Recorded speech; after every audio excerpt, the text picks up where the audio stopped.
You know. I'm pricing my YouTube skills. Welcome, everybody. We're live here with SAC Sidelines. This is Jesse Speethia, your host for today. Okay, we just want to thank you for tuning in, however and wherever you're listening. Okay, we got a very special person here today, Malaki Thompson, running back for Mount SAC football, champion for the North Central Division or National Central Division. So let's get into it. Yes, sir. So first off, I just want to say congratulations. Thank you. Right? Big moment there. What was it like after the game? What was the celebration like? It was up there, man. It was a struggle, you know. A lot of people don't know half of the battle that our team faced throughout the whole season. There's adversity, you know, and I think our team strives most best under adversity. And you see, we're really good when we go away.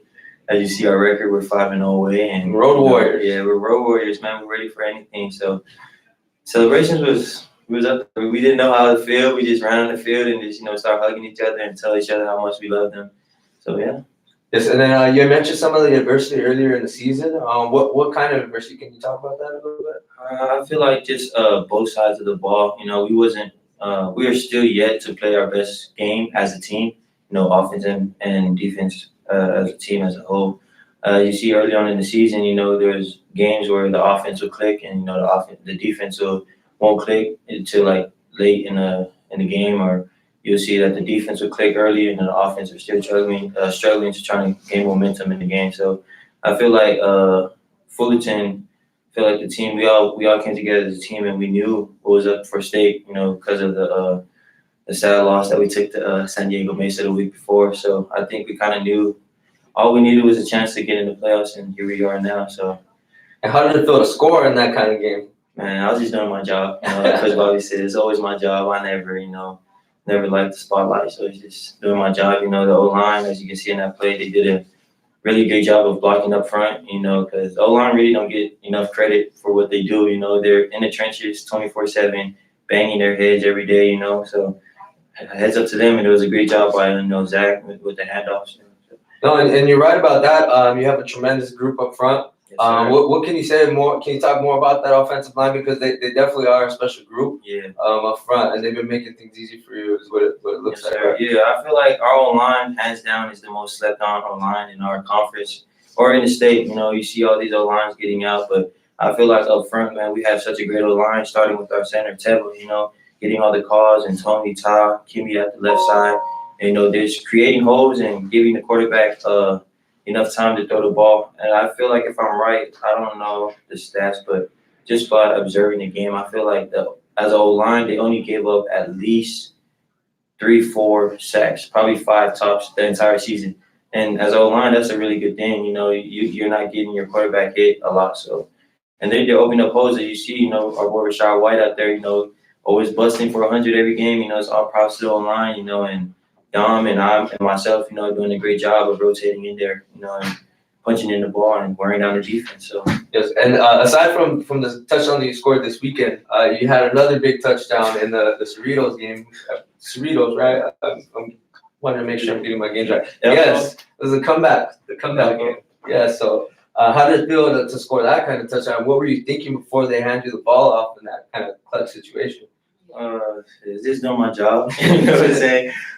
You know, I knew what was up for stake. You know, we're really good on the road, and I was just waiting for Coach Bobby. I was like, all right, we're probably gonna go with Shad, you know, because he's really fast off the edge. So I thought we was gonna run a sweep, and I heard Jumbo, and he's like, get in there. And I had a good little 10-minute talk with Coach Bobby. You know, hold on to the ball. You know, and the O-line did a really good job in that play. If people want to watch that game, I think it's on YouTube. You know, see how big the hole was. You know, even a blind man could have walked in that hole that the O-line did. You know, my job is just to get there and get inside the end zone, but the O-line really did a great job. You know, so we came out with the win on the road. Good. And then looking forward to Riverside, you know, I did see the seeding that, you know, we're coming in as a 4th seed. What kind of impact does that play on the team as far as the mentality going into the game when you're facing an opponent who hasn't lost yet? You know, Riverside and Mount SAC go way back. You know, it's a rivalry with Riverside. You know, because there's former coaches that used to coach here at Mount SAC that are coaching there now, and like, you know, us coming in the 4th seed, to be honest, we really didn't care where we placed. We just wanted a spot in that playoff. And now we're here. Riverside, they're a really good team. We've seen their offense and what their defense is capable of. So they only give up at least 86 yards of rushing as a defense. And Mount SAC, we're really good at running the ball. So it's going to be a really good battle in the trenches with the O-line and Riverside's defensive linemen. So we're ready. Gonna be a good game. And you're right on those stats. You're on the money with those stats. So you have to did my little homework if I can. I can't get caught slipping. That's good. That's good. So also, just we want to maybe talk a little bit more about you. We haven't had a chance to talk with you a lot this season. So first off, we just want to ask you some basic questions. Like, how did you get into football? I got into football is when I moved back to the island because I was actually born here in California in Victorville. And I moved home to American Samoa in 2004, and just our family has a rich history of. How old were you when you moved back? I moved back to the island when I was 4, going on 5 years old. Oh, okay. So and I learned the language there, and it was very difficult, And our family has a history of my uncles, my mom's brothers, being in the NFL. I had an uncle that played for the Packers, and then he went on to play with the Indianapolis Colts. That's when Peyton Manning had moved in, with Bob Sanders in the backfield, Brackett and Freeney. So, and I had an uncle that played at the Cincinnati Bengals. Now he's currently playing now for the Ravens. So there's a lot of. It's in the blood. Yeah. So I won't say that. Yeah, it runs in the blood, but I want to kind of make a path on my own. So yeah, that's how I really got into football. Just runs in the family, so I was like, why not give it a shot?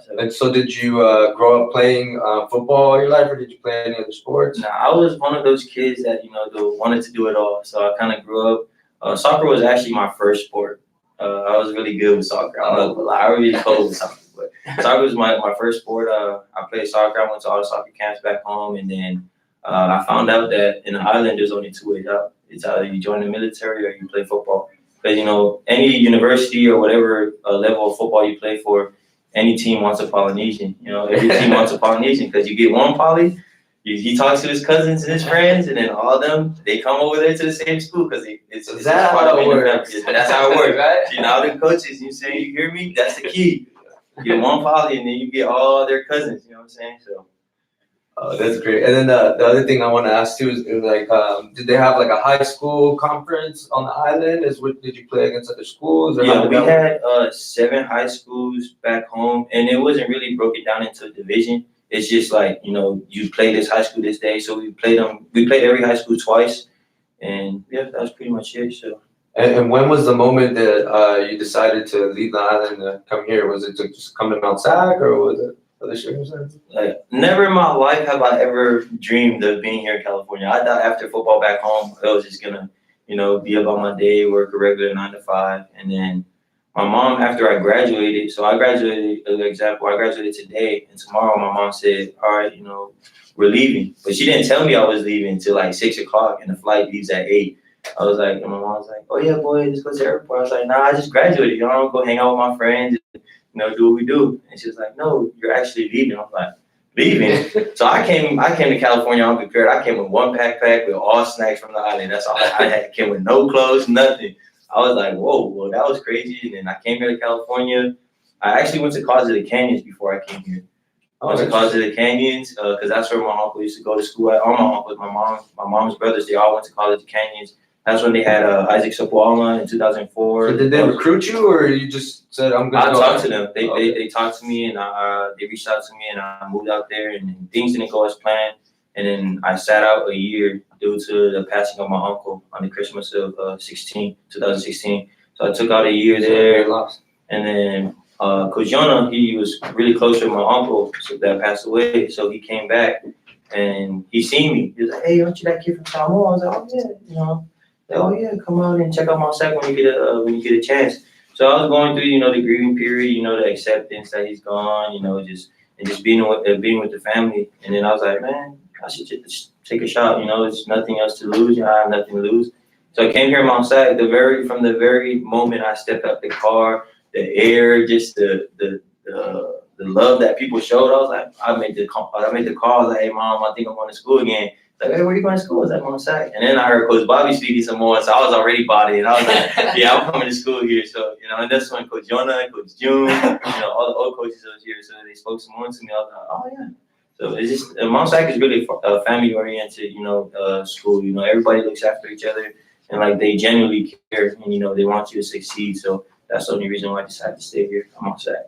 Just now, you mentioned, the brotherhood that you have with your fellow poly brothers. Mm-hmm. Now, the island, of course, everybody's not from the same place. I'm sure there's differences. There's differences in right? Little friendly rivalry, right? Yeah, but when you hear Mount SAC, of course, you're quick to look for your brothers and a unifying, brotherhood. Why is it that you're able to click with your brothers so quick here, so to speak? And it's like you've known them. I feel like the reason why we automatically click is because growing up in the island, we didn't have much, and then coming here to California, which is so big, because right here, in the island, you could probably go around the island, the whole island, in less than an hour or two. Here, California is so big that you don't even know, where you're going. And we grew up in the island, we didn't have much, and all we had was each other. So when we came out here, and some of the boys were like, oh yeah, I went to this school, this high school, and that really didn't matter to us. All that mattered to us is that we're the same kids from a small little island that's chasing the same dream, trying to get out, trying to provide for their families. So I feel like that's what motivates us to just have this brothership. And we want other people to know that, oh, why are those guys so close, and to expose our culture so that they can understand oh, it's more than just football to these guys. It's all about family, being there for each other no matter what. So, do you think that translates to the football field? Because if you ask me, it definitely does. Yeah. Trust me, it definitely does. It definitely translates to the football field, because if you go to war, and you can't trust your fellow buddies, then I feel like there's no reason for you to go to war. You guys are gonna eventually lose, and it's the same thing with football. If you can't trust, the quarterback or the receiver to run this route and he's running the wrong route, your offense will never be in part. So I feel like it really has a big impact of having this brotherhood, and I feel like the team building that we had really played a very important role in how this season went.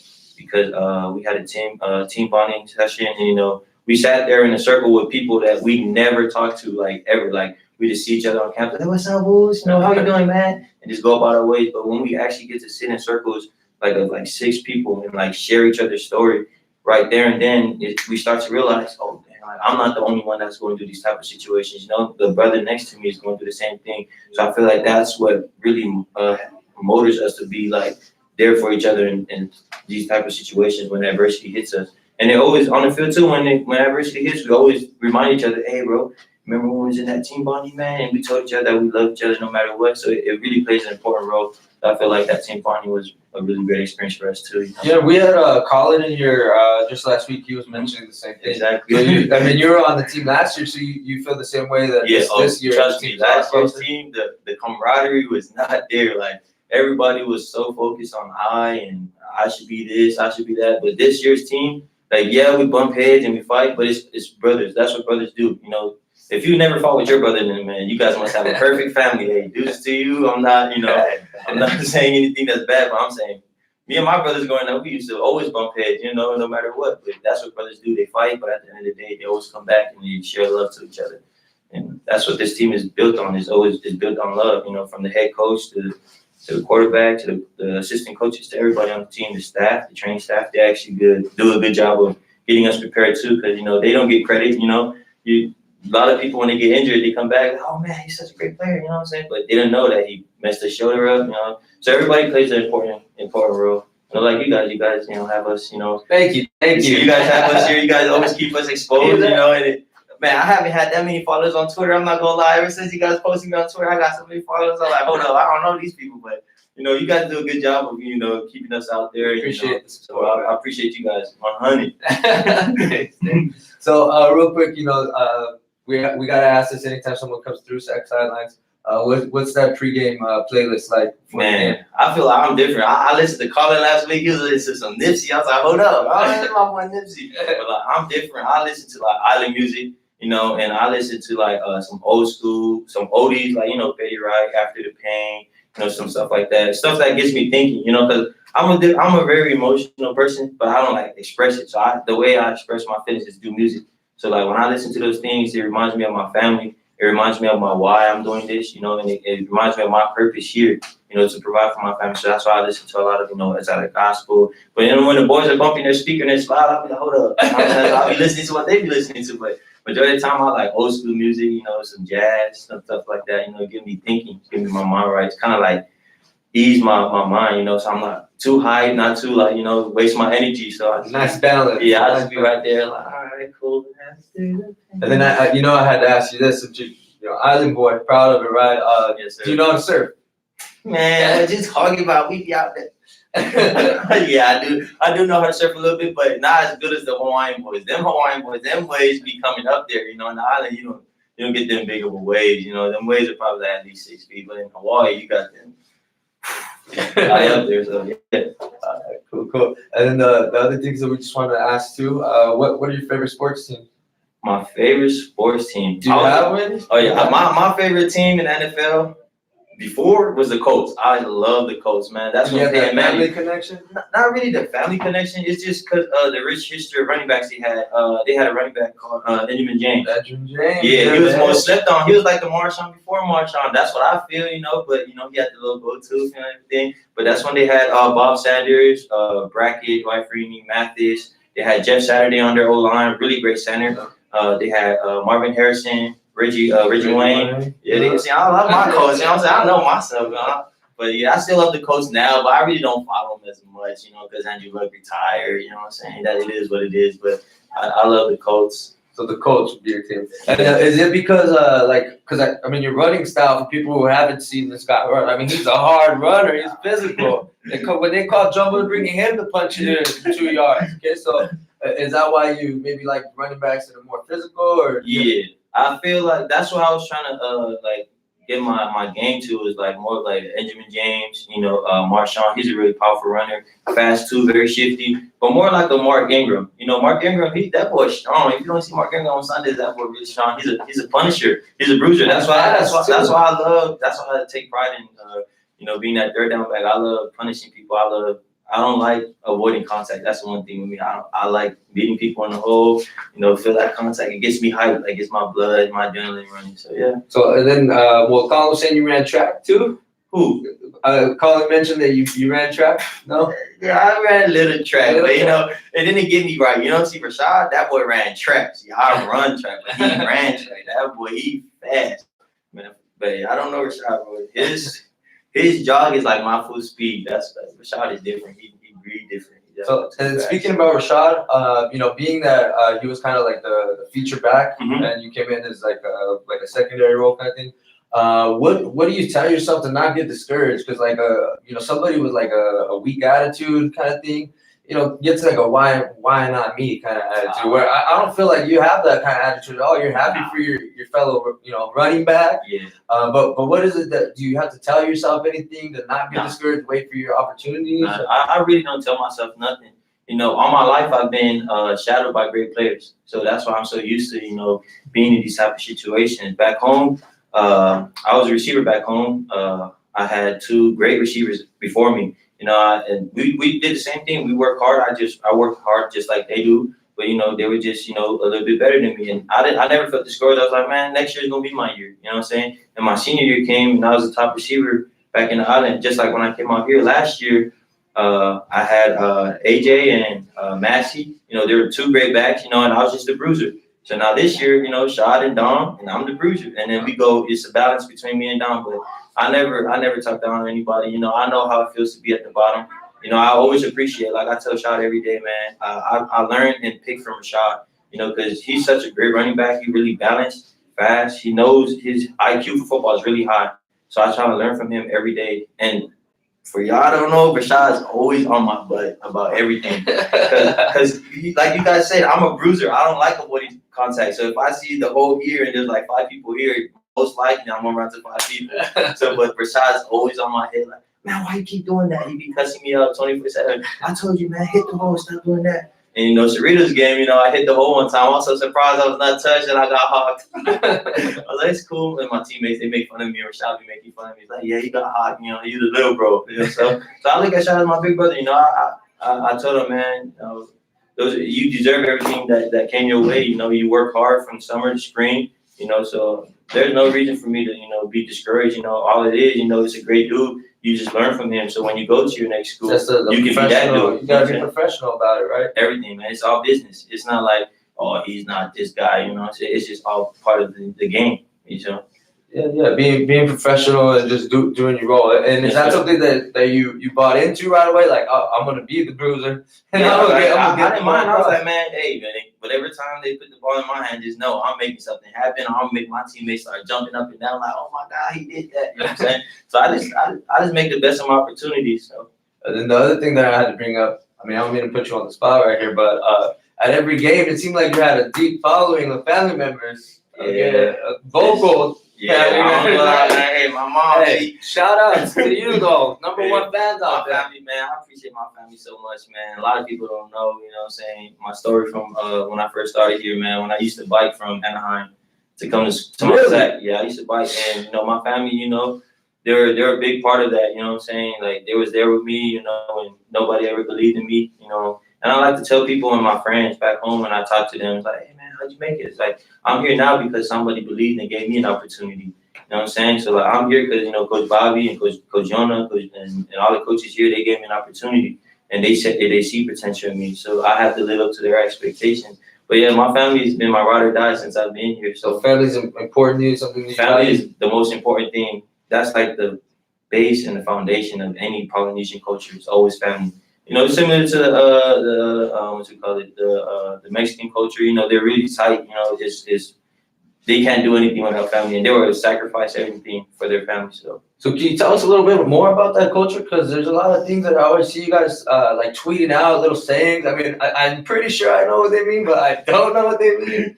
And then also like you guys' prayers that you guys do is really awesome, by the way. But can you tell us a little bit more about that? Oh yeah, so like ever since we were kids, you know, our grandparents and our parents trying to like let us, like, always remind us that, you know, nothing is possible without God.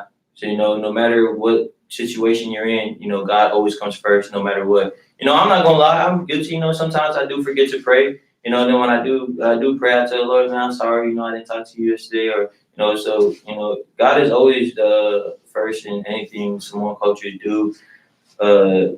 Just because of our strong belief that, you know, He's alive and, you know, He's always with us, you know. And sometimes adversity hits us, and the first thing that comes to our mind, like, man, Lord, why me? You know, why me? And I feel like, you know, as a Christian, I feel like the Lord, you know, puts those situations in your life to remind you that He's still alive, you know, that He's there. You know, so I feel like, you know, our parents and our grandparents do a really good job of doing that. So no matter where we go, even if it was just me, you know, at another school with no Polynesian, I wanted to let them know that, you know, hey, you know, let's do a prayer, you know, because win, lose, or draw, you know, all glory goes to God, because without Him, you would not have the strength. So is that what you guys are just thanking God? Mm-hmm. Just giving thanks to our Heavenly Father for everything, you know, for the strength, the wisdom, knowledge, the power, you know, for waking us up to another morning and another day to, you know, play the sport that we love, you know. And can you tell our viewers at home that don't know what USO means? What does USO mean? So USO means brother, and if you like shorten it, US means bro. So, you know, so every time you see us around, you say, what's up, Us? You know, it's like, what's up, bro? You know, and when we say it, we really do mean it. You know, Polynesians, they love hard, like they love tough. Like me and you could be a stranger today and we can meet each other, and I'll take you to my family and it'll be just fine. Like doing, oh, who's that guy? You know, they would treat you like they're your own, like you're their son. So. And speaking of that, you know, in your decision to come to Mount SAC, did having like this type of poly community here play a role in you choosing Mount SAC? I wouldn't say it was just the community. I would say it's more of the people. Like, you know, I'm from an island where everybody shows love no matter what. And when I was touring campus and I seen like the counselors, the professors, you know, the way they greet their students, you know, I was like, man, this reminds me of back home, you know. And this is a big school. I'm not gonna lie. I'm from a small little high school enrolled with 500 kids tops. You know what I'm saying? I'm not used to, you know, being around like big campuses like this, but just the love and like the camaraderie of people here, how they're really eager to help you and make sure that you're in a better situation, made me want to stay here. Other than the coaches, you know, and having like the Polynesian boys in 17 on the team, you know, I just like, if football doesn't work out, what if I don't want to play football? You know, am I really gonna stay here at this school and continue my education? And like, that was just that. I was like, man, yeah, just the Mount SAC as a whole has been nothing but a blessing to me my 2 years here. So. And looking back on the season, I mean, I know there's no time to reflect right now. I mean, you guys are still in it, in the season right now, right? You guys are in it. But what do you feel is one of the most memorable moments of the season that helped, like, maybe swing the momentum of the season? I feel like the 3 losses we had. You know, we all know that we're supposed to be 10-0 right now. If you actually look back at the games, you know, Chafee lost by 2, and then we came back. We lost by 3 against Saddleback, and then we lost 3 points again to I forgot whoever did it. I can tell you, the Saddleback loss hurt me. Man, you tell me it hurt me. Oh no, we lost 3 points to San Diego, man. That right there, like we all knew what was up at stake. And before the season even started, me and Colin was telling everybody we was gonna go 10-0 this year. Like this was the year we take the championship and we're going 10-0. But even though we're not 10-0, we're still in the playoffs and we're still chasing that dream of, you know, bringing that championship where it belongs, because Mount SAC hasn't been in no playoffs since 2014. You guys are the champions, so no one could say nothing, right? Yes, sir. But I feel like that plays a lot, you know, because we know what we're capable of and we know what kind of guys we have around this team, you know. A great example when Zach got hurt against Long Beach, you know, no coach, like nobody, you know, like we didn't have to go to the hospital, but just the love that we have for him, you know, and his family as they're going through, you know, the situation. You know, the hospital was full of like nothing but football players. Oh, and everybody was surprised. And Zach came out. I was like, the only thing that was in Zach's mind when he came out is, did he catch the ball? That was the only thing he was asking. Like, bro, yeah, he caught the ball because he threw a ball. He remembered throwing the ball when he got hit. And then he was the only thing that the whole time he was in there, he was asking the doctor, did he catch the ball? He was asking his parents, did he catch the ball? So finally we came with Parham, and Parham was like, yes, I caught the ball. So it finally got him at ease. But like those are like the moments that really defined our season. And as a player, does that fire you up when you know that your teammate is that motivated and that, you know, hungry, so to speak, his desires there? It just like motivates us to keep fighting more, you know, because at any given time of the season or any given time of the game, you can lose anybody. I can mess around and get tackled and break a shoulder or ankle or anything. You know, you can lose any player at any given day, you know, because that's just part of the game. You know, so like it motivates us, you know, to continue, and it even motivates the O-line, you know, because the O-line they're a little down, you know, because you know Zach got hurt and you have to get on a stretcher. But for some of us that's been here since 17, we've been through the same situation before, you know, because we play our Riverside here at home. Terrible game, I'm telling you. These referees don't love Mount SAC. If you're coming to Mount SAC, just know that the referees don't love you. If you have Mount SAC on your chest, just get ready for a flag day. I'm telling you, I promise you. But going back to 17, we had a quarterback, Giave. You know, we threw a touchdown, and the ref threw a flag talking about it was offensive pass interference when our receiver was literally 50 yards away from the corner that was covering him, and they called it back. And the very next play, he messed up his leg completely. Like everything was like broken. And like that really motivated that team, and because I didn't play that year, I grade-shirted that year. So like as a person that's not playing, I was like, man, I want to put my pads on, I want to play. But that team that year, they fought through it and they beat Riverside. So like, there's a lot of things that really play a role in this team. And like Drew Brees, he mentioned when he did his little speech at Purdue, defining moments. You know, go out there and make a defining moment. You know. Don't let no other day, let this day be a defining moment. So, you know, Saturday is going to be a defining moment of our season. You know, it's just one and done.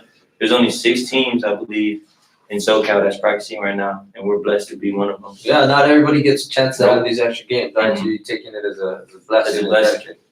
Right. And then the other thing I wanted to mention, you know, you mentioned you play soccer. You've been following the men's team here? Oh, yeah, they're doing the man. I ain't gonna lie. Since I've been here, I knew the men's team was good. Man, you walk inside the soccer field, you see nothing but, you know, men's soccer team champions, 2,000 days, back to back. I was like, must be great. Right. I was like, hold up. I mean, I'm gonna have to go play soccer real quick, but nah, football is really where my heart is at now.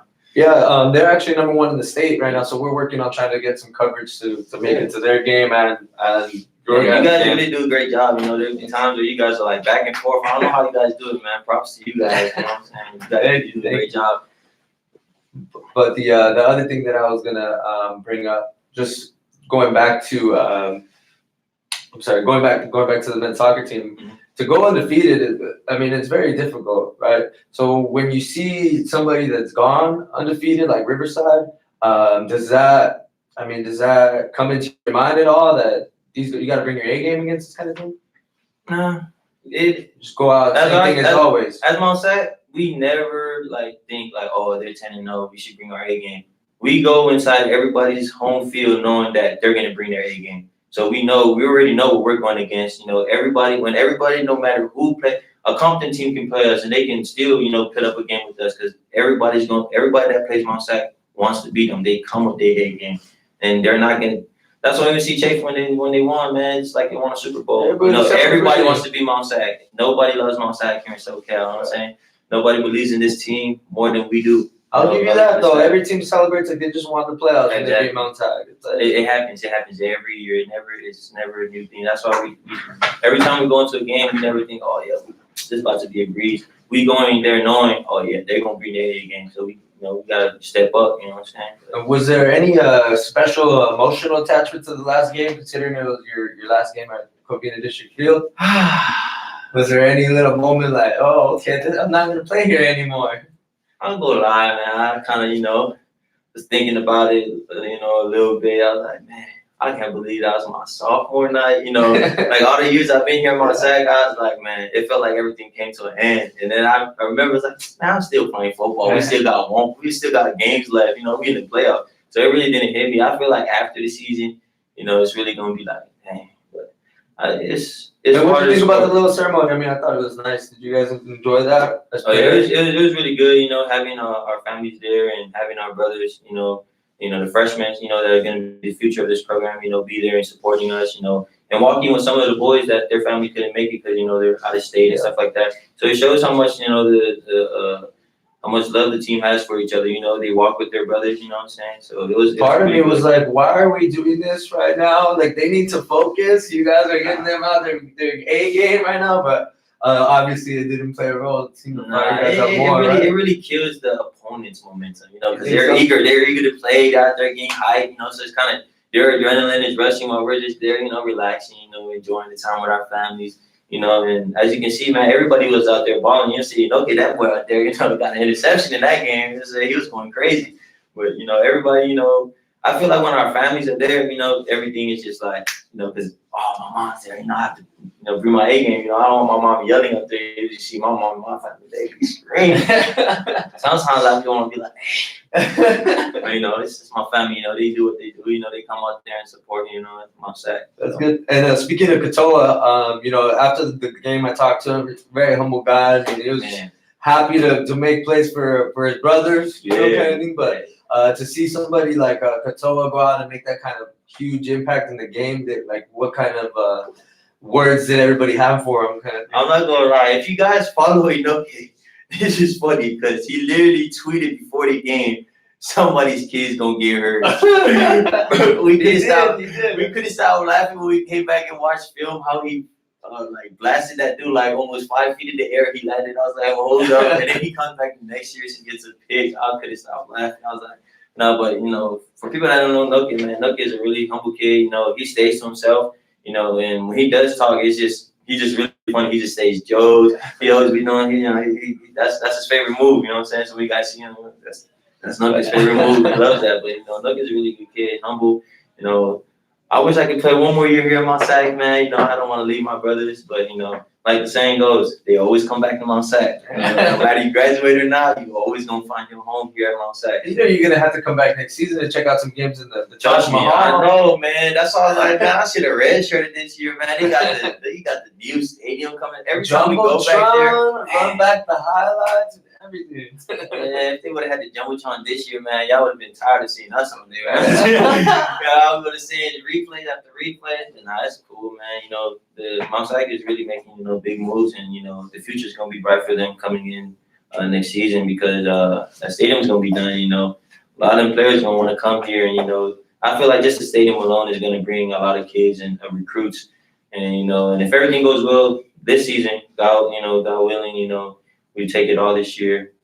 Hey, the championship and the stadium, we getting any bounce back in the world. My SAC finna go up. I'm telling you. And speaking of that though, I just wanted to ask you something real quick.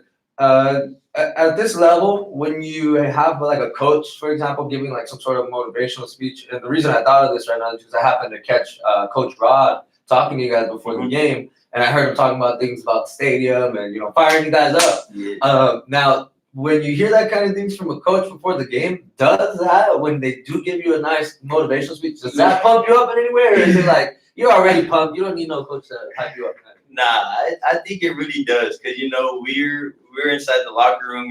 We're way too hyped. You know what I'm saying? We got the speaker in there. Everybody's just like, all the music is bumping. And then when we come down, Coach Rod's talking to us, it kind of like brings us back down. You know what I'm saying? Kind of keeps our blood level not too up there. But Coach Rod's a really good dude, man. Everybody knows it. They always say, man, Coach Rod talk too much. But if you actually take the time to process, and think about the things he's actually talking about, not only Coach Rod, but all the coaches, when they're talking, they're not only teaching the game of football, they're teaching you life.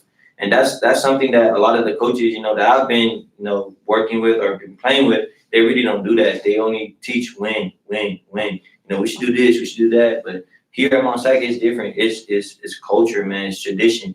All they don't care about winning. Everybody wants to win a championship. We preach that every game, but when it's time for practice or the games, when they give us these speeches, it's always about life.